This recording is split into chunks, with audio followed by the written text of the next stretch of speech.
my story, Chasing Rainbows.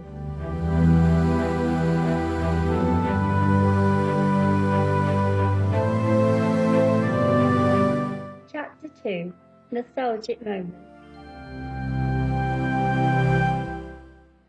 He had hurried off to catch his train, with just minutes to spare.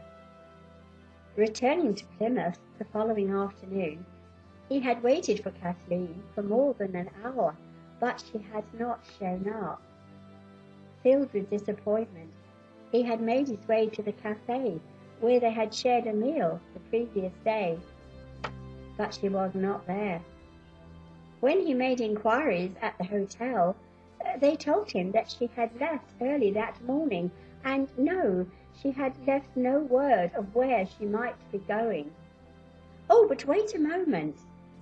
The receptionist searched in the boxes where letters were stored.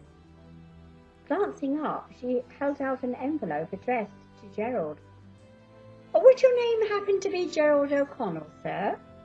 She inquired. Yes, thank you kindly, Gerald replied as he extracted the letter from the envelope. His eyes scanned the page, his mind in despair, as he realized she did not wish to intrude upon his life. She was thankful for his friendship, would always treasure the special time they had shared, but it was better this way.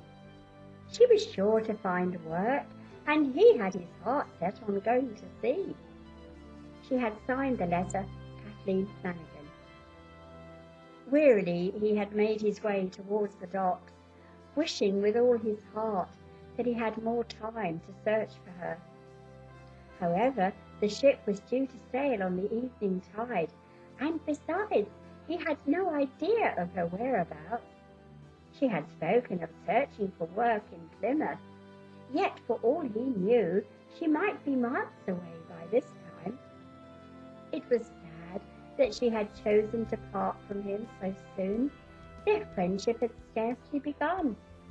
Yet she must have her reasons, he reflected ruefully, as he was shown the way to his quarters, once aboard the mail ship.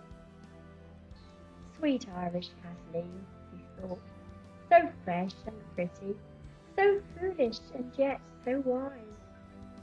Standing on top deck as the ship cast off, he gazed out to sea. Where could she be? Why had she decided not to meet him? Would they ever chance to meet again? Sadly, he thought not. Spray from the sea mingled with the salty tears upon his face as the ship's engines got underway. The land was soon a tiny dot on the horizon. As time passed, he signed aboard another steamship bound for New York. This ship also took passengers, and before long Gerald was offered the position of steward, which he accepted with much enthusiasm. He still thought of the pretty Kathleen, but had given up all hope of ever finding her again. Destiny had not been kind to them.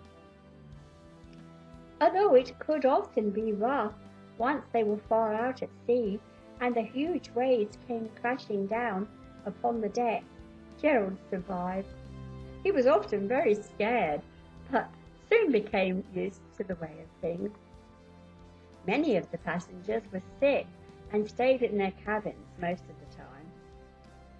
The Statue of Liberty was indeed an impressive sight as the ship steamed into New York Harbor. Gerald relished the hustle and bustle of New York and found Central Park very beautiful. There were people of all kinds, of color and religion, and the city never seemed to sleep.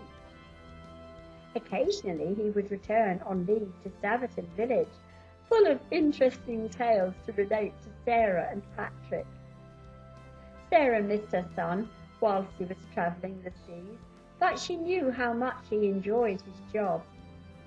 It would have been futile to prevent him going. As time passed, Gerald met a young woman while strolling through Central Park. She was from Manhattan, and her name was Rosalind. She was very different to Kathleen, with auburn hair and hazel eyes. Although attractive, she could not be described as a beauty. The young couple began to meet every time he was in port. They fell passionately in love, and Gerald determined to make her